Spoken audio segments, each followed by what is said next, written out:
We might be looking at the next frontier of artificial intelligence. Now, I tested this on all the leading models, and only one class of models actually figured it out confidently. Now, let's explain what's going on here. This is a simple visual reasoning puzzle that any human could probably figure out. You might need to jot it down on paper just to remember everything. But the question is, how many cubes are missing to make a full cube? Technically, you're probably looking at a rectangular prism, not actually a cube, because the dimensions of this are 3 by 4 by 5. Now, it took me just a couple seconds to figure that out. So the challenge here that is proposed here is ask any multimodal AI this question and see what it gets, or what it gets wrong. Now, I asked Gemini, and Gemini, I just started by saying, can you tell me the overall dimensions of this form? Show thinking, it did a lot of thinking, and confidently concluded that it is 4 by 4 by 4. Now, many models seem to converge on this. O3 will tend to converge on this. So I was like, okay, it clearly does not have very good visual reasoning yet. It doesn't even fully understand what it's looking at. Next up, I asked Grok, and Grok confidently said that it was 5 by 5 by 5, and it tried to solve the problem and said that we're missing, let's see, 55 cubes. So, or 70 cubes. Anyways, that is very obviously not correct. Now, I think that the first time I didn't have extended thinking on. So then I said, are you sure? And I added extended thinking, and it says considering 5 by 5 by 5. Yeah, no, so that's wrong. So moving on, Grok got it wrong, even with extended thinking. Claude with extended thinking was closer. It said length 4, width 3, height 4. So the height is 4, and the width is 3, but the length, or depending on how you look at it, is 5. So this one was the closest, but then next we have O3. O3 took 3 minutes to figure out that it was 5 by 3 by 4. This was the first time that I got O3 to think to actually solve this problem, which I thought was interesting.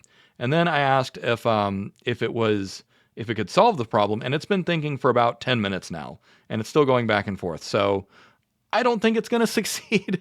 But a basic visual reasoning task O3 is struggling with.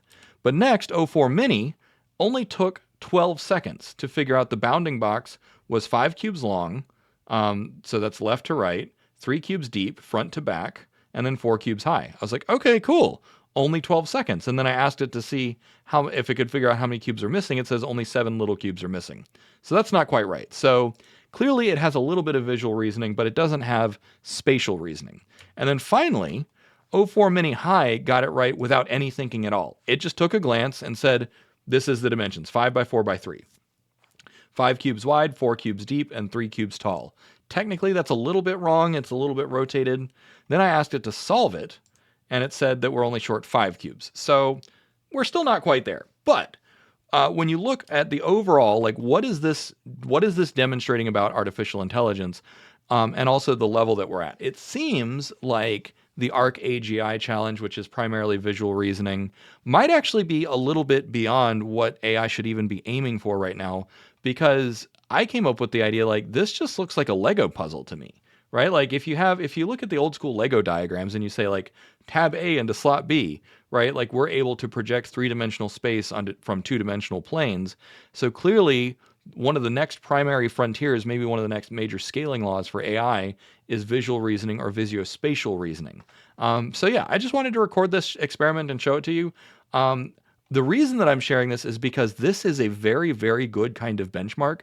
There's functionally infinite kinds of visual reasoning and visuospatial reasoning tests. So I wouldn't be surprised if someone out there is already working on a visual reasoning benchmark. There probably is one. I haven't heard of any, but we certainly need one, which could be 2-dimensional reasoning and implied 3-dimensional reasoning, and those sorts of things, like looking at transforms, those sorts of things. Now, if you've ever had children or worked with children, it's very clear that this is not necessarily baked in.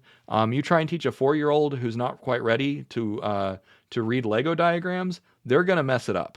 And they're going to get frustrated. But then if you get used to this kind of thing, this visuospatial reasoning from 2-dimensional representations, you get pretty good at it. So anyways, I thought this was a really interesting experiment and I wanted to share. Thanks for watching. Cheers.